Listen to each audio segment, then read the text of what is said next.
Amazing. Emotional. It's an honor for me to represent my family, my mother, Carolyn, brother Mark, sister Teresa, and my son, representing the grandkids. Just trying to think of, what he was saying. Accepting something, I've received so many congratulations, and accepting those for him, difficult, but I appreciate it. It's such a great turnout and support, and so many great comments about him. And kind of funny, he was, my friend Swain said, when I walked in, he said, a guy that couldn't break 95 is in the Hall of Fame. And which got me laughing, and that's so true. You saw in the video what he did and what he accomplished, and one of the things that this organization, you look at the PGA of America. At one point, there wasn't a PGA of America, and I think in 1916 it was founded. And before that, if you think about it, any person could have come up and said, "Hey, I'm a golf professional. I can teach you. I can work at a club." Before that, and then some people formed that and said, "Hey, let's get together and have standards and certification and training to become a golf professional." Well, that's what he did for golf course builders. If you think about it, before 1972, anybody could say, I build roads, I build landfills, I build whatever, I can build golf courses. Well, roads, you would make them hard and flat, and golf courses, you would make them kind of soft and rolling. So anybody could say that. So he, as a little guy from Kentucky, sat there and said, "Hey, we got to change this. We need to get people together, and there needs to be a certification to be able to call yourself a golf course builder." And he started that, and this one guy from Kentucky started the whole thing of being certified, and which Kirk was talking about. So I think one of his greatest accomplishments in the industry was doing just that. He had raised the level. When you go to a golf course now, if somebody's certified, and raised the level of the quality of construction, which was very, very neat. One of the gifts he gave my brother and myself is he gave us the game of golf. And there were so many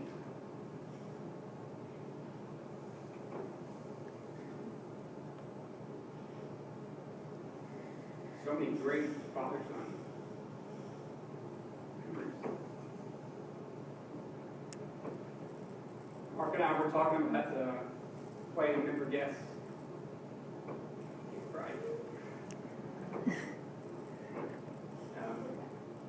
Okay. Playing in some member guests with him, and he was such an optimist. One of the great things about him was, he just never had a negative thought in his mind. And we would, every time we would play, and I see some of his golf buddies here I was talking to about before this night.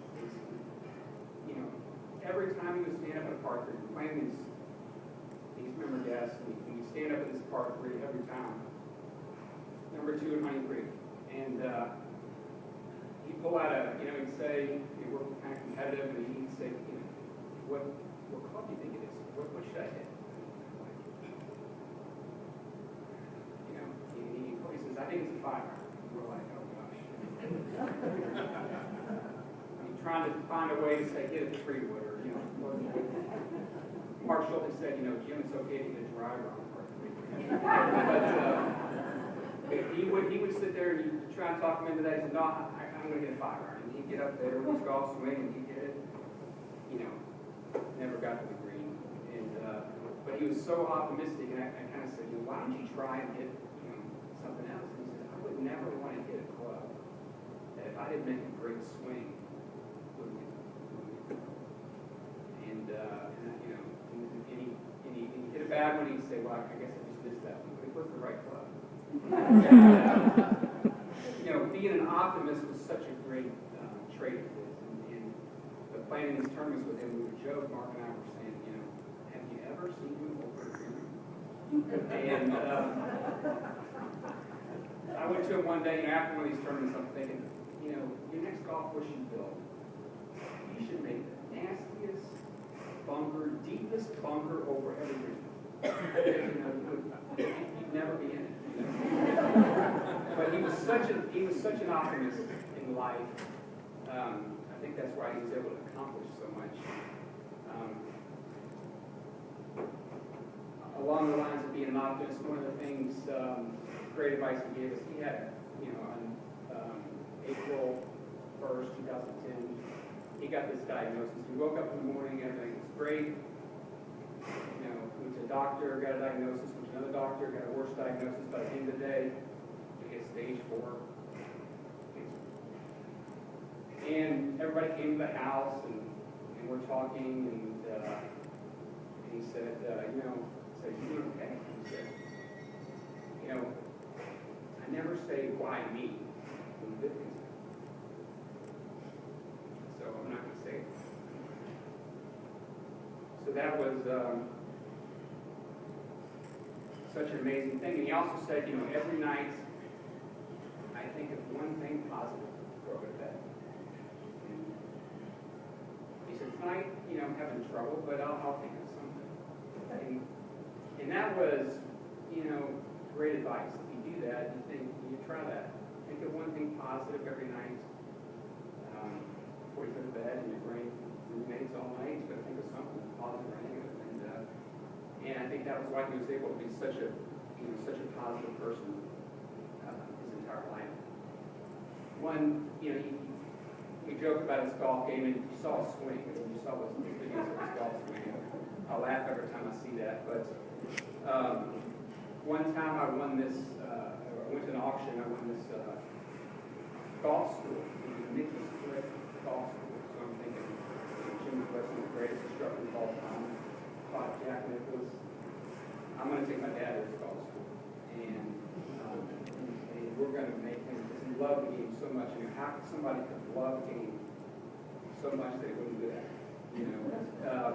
Tells you how much he loved the game of golf and what he thought it taught. So I took him to this academy, and Jim Flick's big theory was, it's not a golf club, it's an instrument. And a club is something you take and you hit something with. So an instrument is something you hold softly, you swing, and make a golf swing. So those of you that have played with my dad a lot, that wasn't his strength. He'd grab the club every time, and it's so tense. Swing over the top and just never do that. So it's so funny at this golf school, because they get in and they say, okay, now just relax your arms. You just relax your arms and swing. And you get over there every time, and he says, I got this, I'm going to get this, I'm going to figure this out. And he would tense up so much every time, come down and fall straight down on it. And there was so much tension, but it's so funny to watch these instructors, because they were like, this guy can figure this out. And but his determination and his work ethic, was amazing. How he wanted to do that, and how much he loved the game. He loved the scramble. Now we've all played in so many scrambles. To go up there and do that, and invite him to play in that. He was so excited because he could be part of the team and participate in that.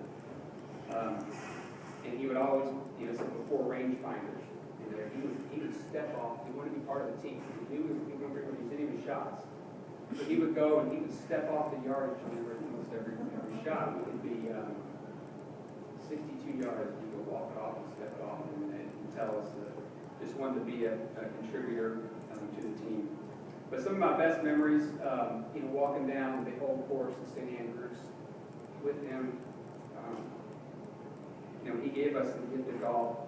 So many things positive in my life happened because of golf. My wife was from a big golf family.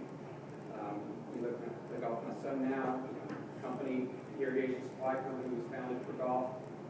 And he realized that, and he realized what it did for him, what golf meant to him, did for his game. He was concerned that, if you really think about it, you look out here and you see people that play golf and people that receive these awards, and my family and so forth. There's so many great golf families that you hear about in Kentucky, and the people that aren't getting exposed to the game, the people whose parents don't play golf. And so many of us have received that gift of golf from our parents. But those were people he wanted to touch and expose them to the game of golf and get some of those same life lessons that he received. So he started the very instrumental in starting the Sticks for Kids program. So we got to get these kids the way to play golf, and also involved in the first tee. He saw how golf impacted his own life and shaped his personal character, and he loved nothing else to talk about the benefits of golf and what it did, and how it benefited young people. Another strong trait, along with his optimism, was his gratitude. And he would be so happy tonight and so thankful. He was very humble and proud of what he did for golf, but felt like he got more out of the game than he gave. And one time he took me to a junior golf tournament in Ohio, and we had never been out of the area to play golf. We went up there, and I was a kid, and we saw people getting angry on the golf course, dads being angry, and kids, and he made the most genuine comment ever. He said, how can they be angry? They just play golf. And it spoke to me so much about his gratitude. It's like, everybody should just be happy, just to be able to play this great game. And he'd want me to end really by showing his gratitude for this induction. It means a lot to our family. It would mean a lot to him. I know it does mean a lot to him. And he would say that he's received so much more from the game of golf than he has. He's received so much more than he's given, and he should be the one given the award in the game of golf. Right, I see.